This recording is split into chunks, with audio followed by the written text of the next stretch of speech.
সবাইকে জয় যিশু, হালেলুয়া, প্রেজ দ্য লর্ড। তো প্রভু যিশু নামে সবাইকে অসংখ্য অসংখ্য ধন্যবাদ। যিশুর আলো চ্যানেলে তোমাদের সবাইকে স্বাগত জানিয়ে তো আরও একটি ঈশ্বরের বাক্য, মহান ঈশ্বরকে ধন্যবাদ জানাই। তো আজকের বাক্য লূক লিখিত সুসমাচার 18 অধ্যায়। আর তিনি তাহাদিকে এই ভাবের একটি দৃষ্টান্ত কহিলেন, প্রার্থনার বিষয়ে শিক্ষা। প্রভু যীশু আমাদের সেই প্রার্থনার বিষয়ে শিক্ষা দিয়েছেন। তো দৃষ্টান্ত কহিলেন, তাহাদের সর্বদাই প্রার্থনা করা উচিত, নিরুৎসাহ হওয়া উচিত নয়। তিনি বলিলেন, কোনো নগরে এক বিচারকর্তা ছিল, সে ঈশ্বরকে ভয় করিত না, মনুষ্যকেও মানিত না। প্রভু যীশু বলছেন যে আমাদের সর্বদাই প্রার্থনা করা উচিত, নিরুৎসাহ হয়ে পড়া উচিত নয়। তিনি বলিলেন, কোনো নগরে কোনো গ্রামে একজন বিচারকর্তা ছিল, সে ঈশ্বরকে ভয় করিত না। সে বিচারকর্তা সে ঈশ্বরকে ভয় করতো না, মনুষ্যকেও মানিত না। সেই বিচারকর্তা মানুষকেও মানত না এবং ঈশ্বরকেও ভয় করতো না।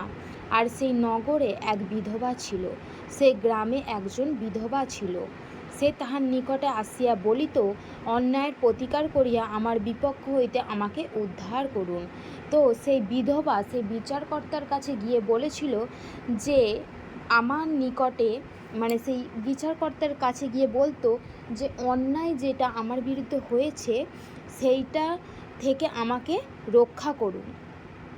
তো সেই বিধবা সেই বিচারকর্তার কাছে গিয়ে বলতো। বিচারকর্তা কিছুকাল পর্যন্ত সম্মত হইল না। বিচারকর্তা যে বিচার করে সে কি চুপচাপ কদিন ছিল, কিন্তু পরে মনে মনে কহিল, যদিও আমি ঈশ্বরকে ভয় করি না, মনুষ্যকেও মানি না, তথাপি এই বিধবা আমাকে ক্লেশ দিতেছে।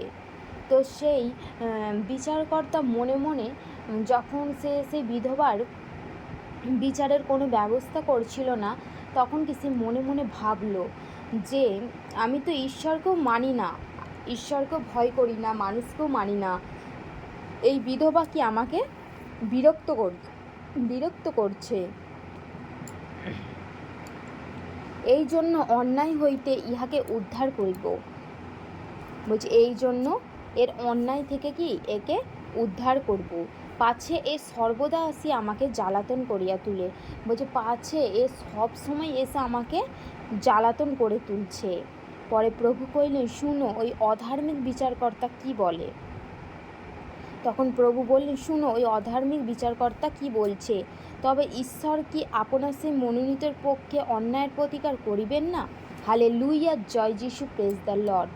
তো কী বলছে প্রভু যিশু দৃষ্টান্ত এইটাই দেখালেন যে যখন আমরা সেই প্রভু যিশু বিচারকর্তা, যখন আমরা সেই প্রভু যিশুর কাছে আমাদের যা কিছু অন্যায় অবিচার যা কিছু হয়েছে, যখন আমরা সেই প্রভু যিশুর কাছে গিয়ে বলি, যখন প্রভু যিশু চুপচাপ হয়ে থাকেন, তো তারপরে সেই প্রভু যিশু আবার আমাদের সেই বিচারের সঠিক পথ ঈশ্বর দেখিয়ে দেন। আমাদের যতটা প্রয়োজন ঈশ্বর সেইটা আমাদের দিয়ে দেন। তো সেই জন্য মহান ঈশ্বর বলছেন যে সে অধার্মিক বিচারকর্তা যদি সেইটা করতে পারে, তবে ঈশ্বর সেই তার মনোনীত সন্তানদের কেন অন্যায়ের প্রতিকার করবেন না। যাহারা দিবারাত্র তাহার কাছে রোদন করে, যদিও তিনি তাহাদের প্রতি দীর্ঘ সহিষ্ণু। যারা ঈশ্বরের কাছে কাঁদে, তিনি কি তাহাদের প্রতি দীর্ঘ সহিষ্ণু। আমি তোমাদেরকে বলিতেছি, তিনি শীঘ্রই তাহাদের পক্ষে অন্যায়ের প্রতিকার করিবেন। তিনি কি শীঘ্রই তাহাদের বিরুদ্ধে অন্যায়ের প্রতিকার করবেন। কিন্তু মনুষ্যপুত্র যখন আসিবেন, তখন কি পৃথিবীতে বিশ্বাস পাইবেন। যখন মনুষ্যপুত্র আসবেন, তখন কি তিনি পৃথিবীতে বিশ্বাসটা কি পাবেন। তো ঈশ্বর আমাদের এই বাক্যের দ্বারা খুব সুন্দরভাবে বোঝালেন যে আমাদের সর্বদাই প্রার্থনা করা উচিত, নিরুৎসাহ হওয়া উচিত নয়।